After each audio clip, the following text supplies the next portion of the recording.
I remember being mad at you. That's what I wanted to hear. When you heard this song and you were like, I hate you. So you're like, I hate you sometimes. Or you said something like that after I played it for you. I wanted to unpack that song.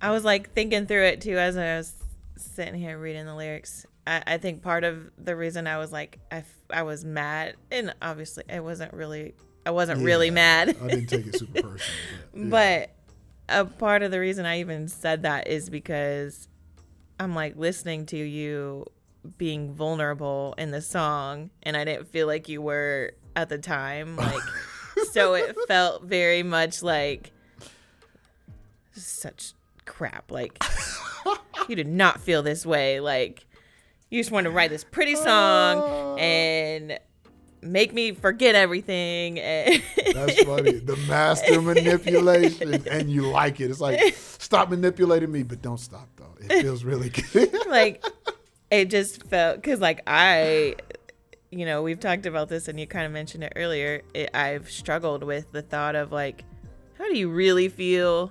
And that was a year after we got married. Like before we processed a lot of stuff. Yeah. I feel like year 3, we made a lot of breakthroughs on yours. Like we started to see a lot of fruit of the work that we have been doing on a lot of your stuff. Yeah. On your side of the ropes. I feel like, and a lot of it was like communication stuff. So it makes sense. Wow, we've come a long way since then. God dang, a long way. Sheesh. Yeah, I felt very much like this.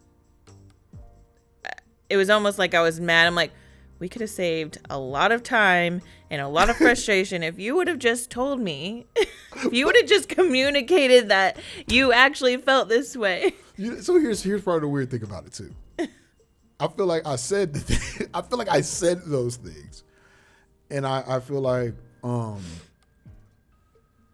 I said them, but I think there's kind of two parts to it. I think maybe because of some of the other things you felt, it wasn't emotionally received the way I said it. Like, it's like, that's just words. I don't actually believe that you feel that way. Whereas when you hear it in the song with the emotion and you know how I feel about the music, it's like, I feel what you're saying now. I can actually feel what you're saying. So in one way, I think it kind of breaks down a wall for you too, because it's like, well, if this is in the song, I can believe it. I can believe it. And then the other thing is I do communicate better through song. I can use all of these other things to say what I want to say.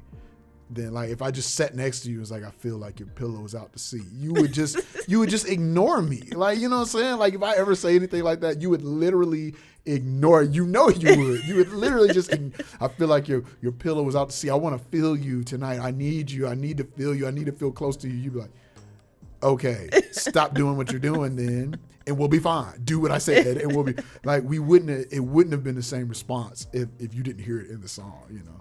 Definitely. Yeah, like what you said is true. Words don't really mean a lot to me. Right. And I feel like I've actually thought a lot about this since you are a words person. Mm-hmm, mm-hmm. I feel like part of the reason they don't is because I have been manipulated so much with words, and there's so much trauma around like verbal abuse, emotional abuse, that it's like, you don't mean that. Like, just stop talking to me. So if I don't see it, if I don't see that that's how you feel, then I don't believe it. And I think part of the reason like it's hard for me to see that with you too is because your love language is words of affirmation. Like that's how you communicate, and it's not received the same way. Like you feel like you're showing me, but really you're telling me to me. You're telling me, and I'm like, whatever, dude. Yeah, no, and I completely agree with like communication not always being perceived the way that it's given on both sides, and that's just, you know, we've learned like you have to show people over time what you mean. Like if it's holistic, then they can actually take it in. So like part of the story behind this song is I'm in this sync camp, right? And so I'm doing songs, I'm getting briefs, and I'm doing songs for movies and TV. It's actually where I made What's Next. We were working on What's Next.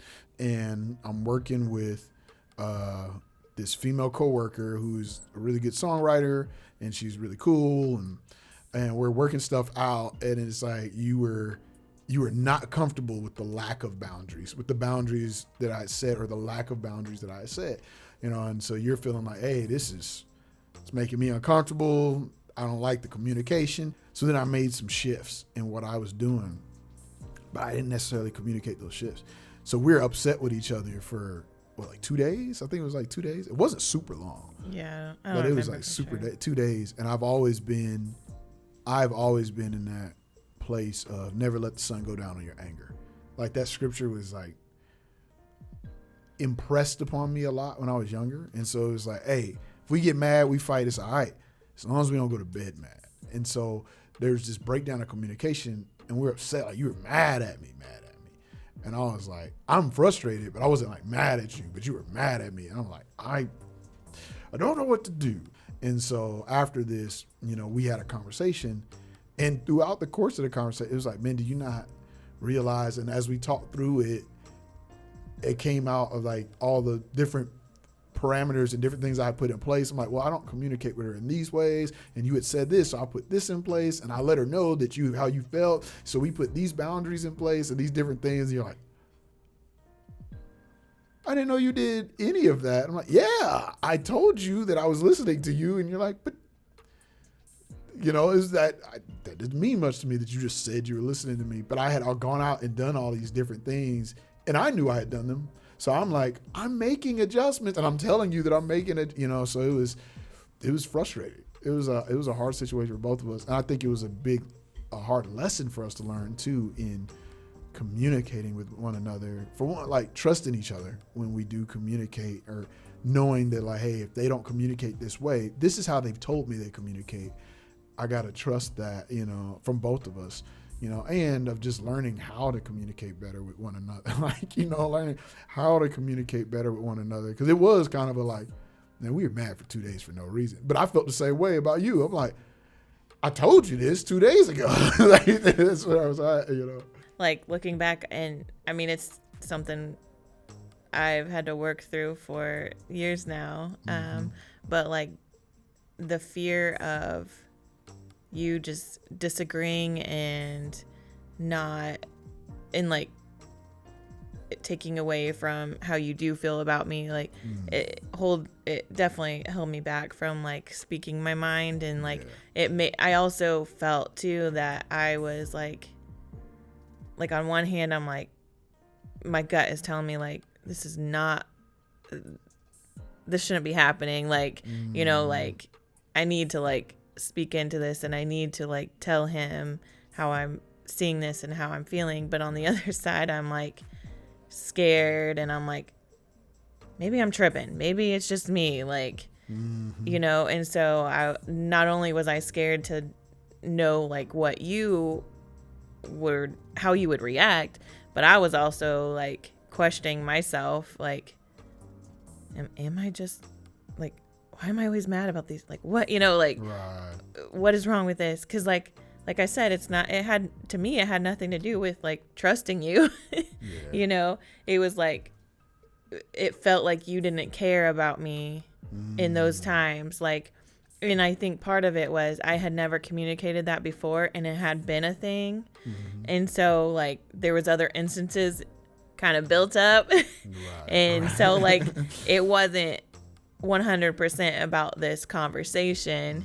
And so that was also something that I don't even know if we've really talked through that exactly. But like it was one of those, like, I feel like if I bring up these other things, it was going to feel like I like was holding this grudge and like can't let things go. And which on one hand it probably was, because I mean, I didn't ever express that, but just whew. Because it was after that conversation that I started, like right now, anytime there's a female that I need to work with on something, especially if it's outside of like my work in the Young Life or the Fellowship Highcrest office, right? Like there's always, we're in a group chat, and I actually went to another brother and got advice. I'm like, hey, how should I deal with this? My wife is uncertain about this. She doesn't feel comfortable. He's like, man, I always put everybody in a group chat. Like I don't ever talk to some female that's married or unmarried that's not my wife in a text stream.